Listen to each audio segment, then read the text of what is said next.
hell's wrong with my truck. I'm like a 12.2 volt moving down the highway at 70 miles an hour.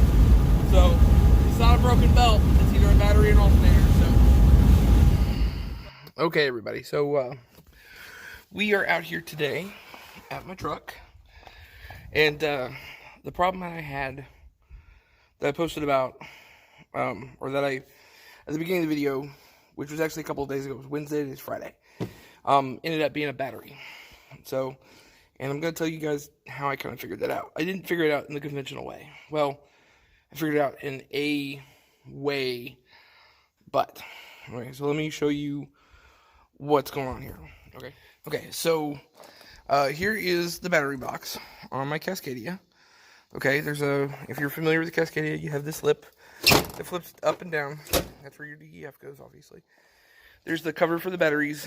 So I took the cover off, and I got in here. I kind of looked. Did a visual inspection. Okay, and it looks like a rat's nest in here. But what I did find was there's battery acid on that battery, and this battery apparently went bad, or is good till 2019, or was installed in 2019. I'm not 100% sure. Well, hopefully you could see that right there. So, anyway. So, since that one was covered in battery acid, I didn't test the batteries, even though I probably should have, but I didn't. So what I did instead was I just disconnected that battery, and I isolated it from the other three. So 3 batteries, because all the batteries are in parallel, and I think at some point I've had a discussion about batteries in parallel, batteries in, series, blah, blah, blah. Okay? So, when you have your batteries in... My lines are, hanging down. I didn't realize that. Anyway, okay. When you have your batteries in series, okay, you're upping your volts. So if you have 4 12-volt batteries, you put them in series with each other, you will have 12, 24, 30, 48 volts, okay? I'm not very good at math, so forgive me for that. Anyway, if you have your batteries in parallel, what you do is you are upping your amp hours. So you take 4 batteries. If you have 10 amp hours on each battery and you put them in parallel, you have 40 amp hours, but at 12 volts. So it's all 12 volt. It's a 12 volt system. So a truck can start and run like a day cab. Can start and run on 2 batteries. Okay, that's not going to give you time when you're parked somewhere to have the lights on, running a vent or something. 4 batteries give you that, plus, whatever you're running inside, like the refrigerator or something like that. So, 3 batteries are okay. They're not, it's better to have 4, if you have room for 4. The Peterbilt 379 I drove for Star had 3, and so that worked for that, but it was like a day cab. Even though it was a sleeper, it was like run like a day cab. So what I did was I isolated that battery, okay? And at the time, on the dash, on the digital part of the dash, it was reading that when I was driving home Wednesday, it was reading that I was at 12.2 volts, okay? Which is not good. So either alternator is bad or the battery. So I disconnected the battery, that one battery that I thought was bad, and then I started the truck to see what it was charging at, and it started charging at 14 volts, which is where it's supposed to be. Between 13.8 and 14.2 is about where it's supposed to be. Every alternator is different.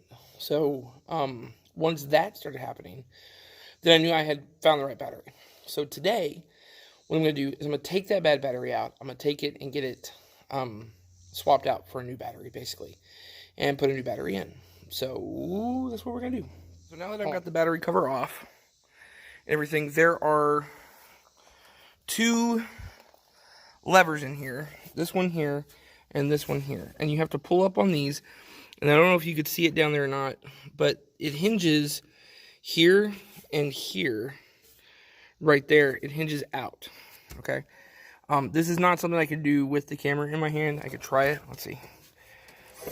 That one goes up, and then see if I can get this one here. And the other one goes down. Let's see.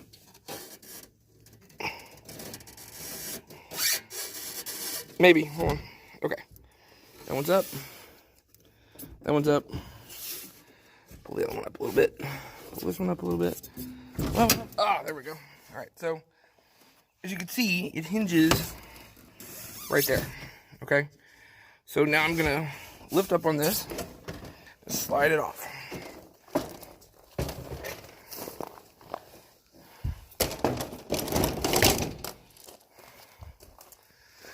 Okay, now, you can see how deep the battery goes in there. There's not enough room between this little piece of airflow control and this gets the battery out. So this piece has to come out. I believe it's a 9/16. But the main thing first is you need to disconnect all of your negative, wires first before you do anything else. So we're gonna do that. Okay, so I've disconnected my two big main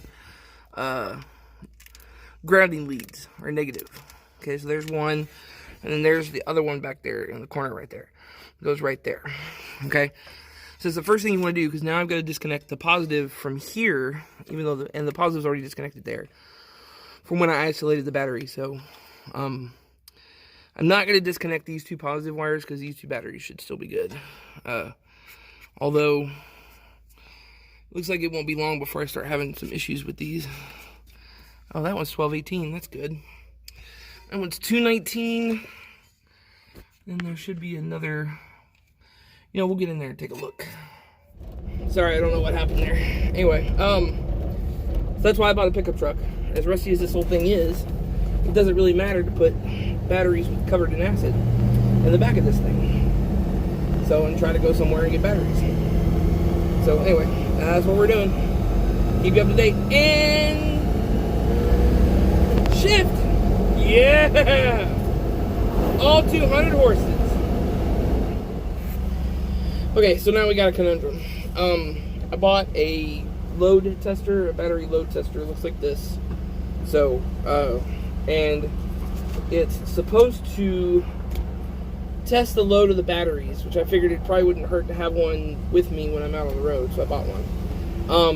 So I bought it, I take it out to the back of the truck, the pickup truck, and I tested both batteries, and both batteries tested good. So that means two things. Well, roughly two things. One, I'm not testing the batteries properly, which is a possibility. It may need a more extensive test, which I'll just take it back to, I'll just end up taking it back to AutoZone and get it tested. I'll get up to speed here. Whee! There, shift. So, the second thing is, it may, if I could have the wrong battery, which is a possibility.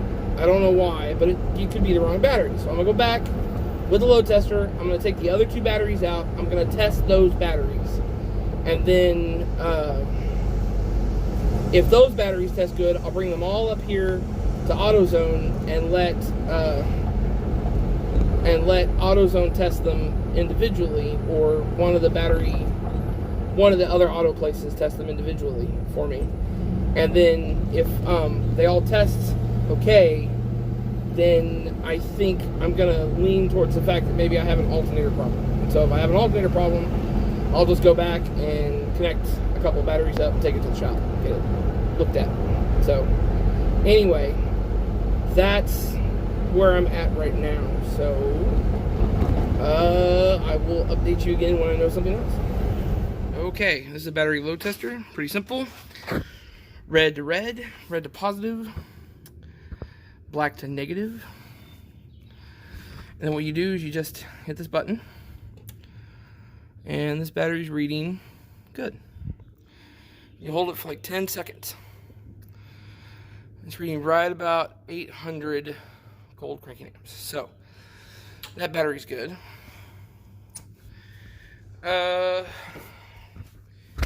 Okay, this is the other battery, so we're going to do the same thing.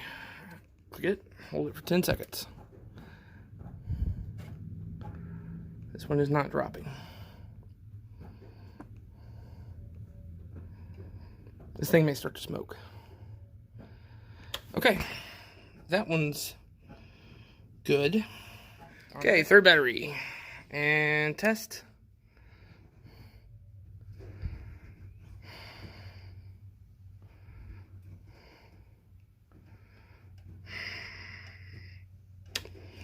See it glowing in there.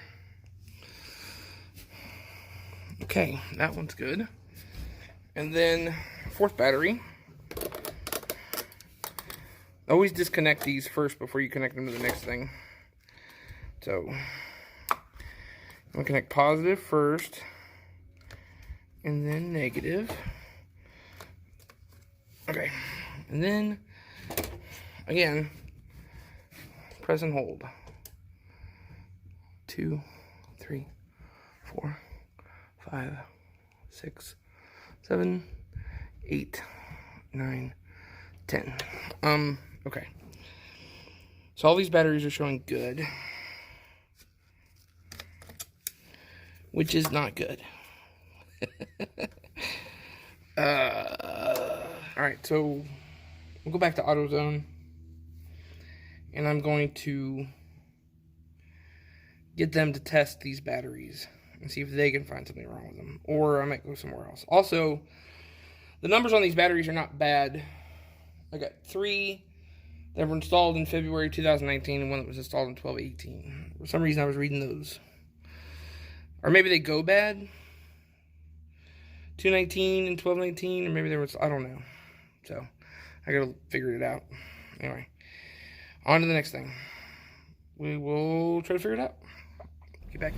Alright, and the verdict is that the battery I thought was bad was bad.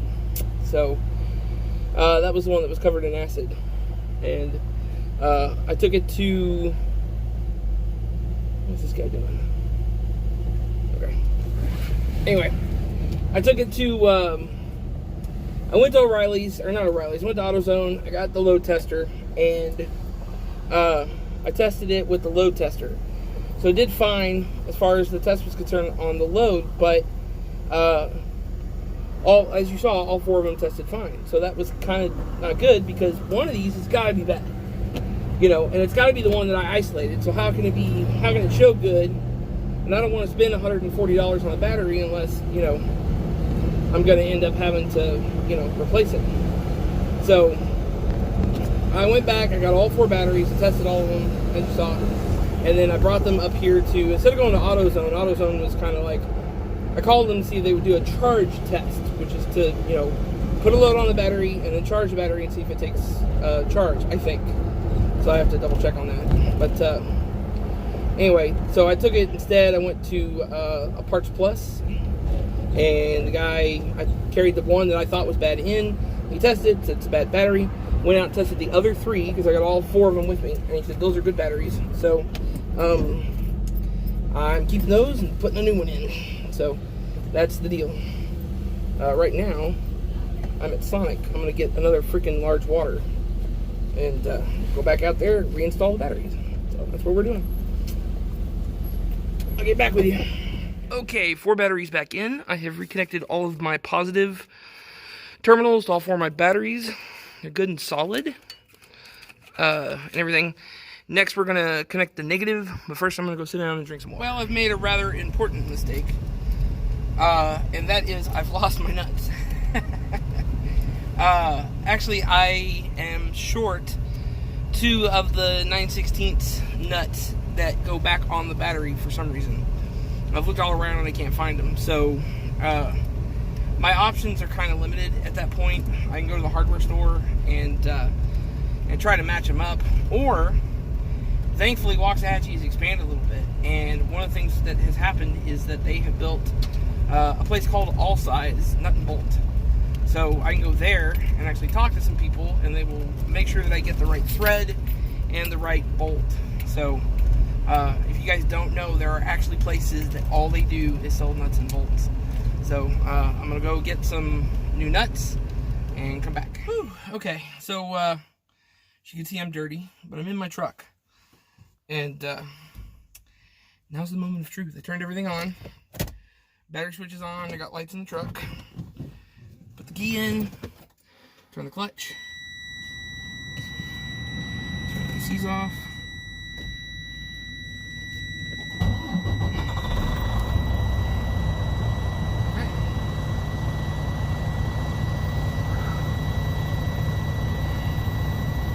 to build up oil pressure or pressure. But 13.3, 13.4, 13.5, 13 point, come on. Well, 13.5 is 13.6. Okay. 13.7. Let's see if I can show you guys. There's 13.7. Come on, 13.8. There it is, 13.8. Well, 13.7. But I am at idle while it builds up air pressure. So.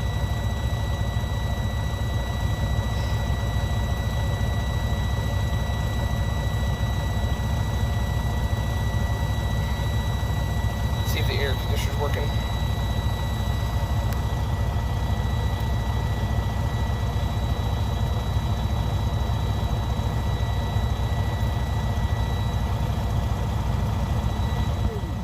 Holding right around 13.7, 13.8. So, but new batteries in, everything's reconnected. I gotta go get the dog and the cat and come back. I've got to load to North Carolina or South Carolina. I think he said North Carolina. Delivers Monday, and I gotta be in Pittsburgh on Tuesday. So, anyway, man, that feels good. Okay. So, it looks like that was that. That was the battery.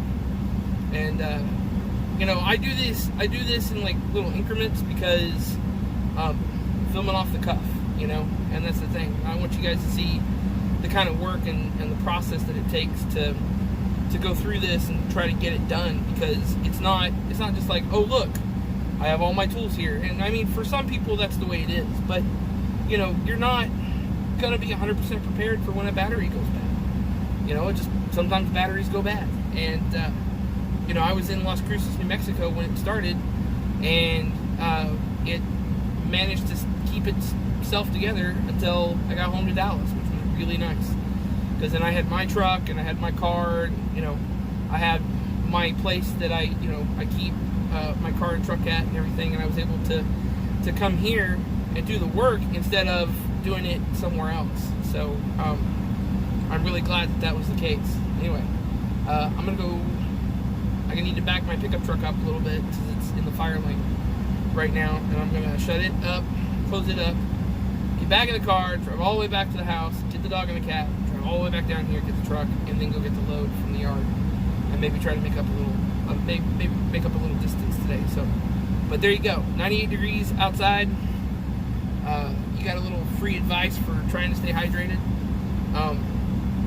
and everything. And now you know what it takes. I'm going to sit here for a few more minutes in the air conditioning and enjoy it before I have to drive back to get the dog and the cat. So I'm going to have to reset my clock. Just got done doing that after they worked on it a couple weeks ago. So anyway, that's it. Keep shiny side up. See you guys down the road.